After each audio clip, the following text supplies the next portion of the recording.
Trained casting instructors read what is happening with your loop in the air in order to help you improve your casting. But that begs the question, what is the loop? The loop is the unrolling line in the air, and it looks roughly like this. And the loop has what we call a rod leg and a fly leg. This is the face of the loop. We accelerate the rod through the casting stroke, we stop the rod, and the loop forms off the tip of the rod. As instructors, we read this loop, and that tells us what's going on in your cast. So that would be a narrow loop or a tight loop.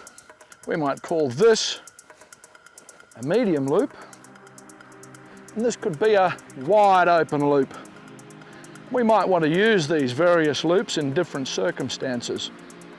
And knowing how to create them is an important fly casting skill.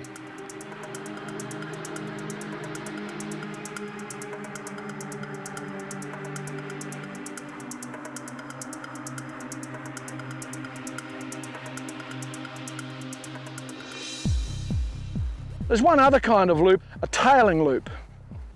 Tailing loops cause wind knots, and a tailing loop would look like this. It's when during the casting stroke or the arc, the rod tip dips down and comes back up again.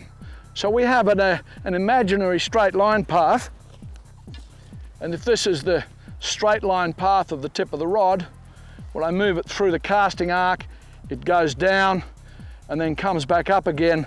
It results in a tailing loop.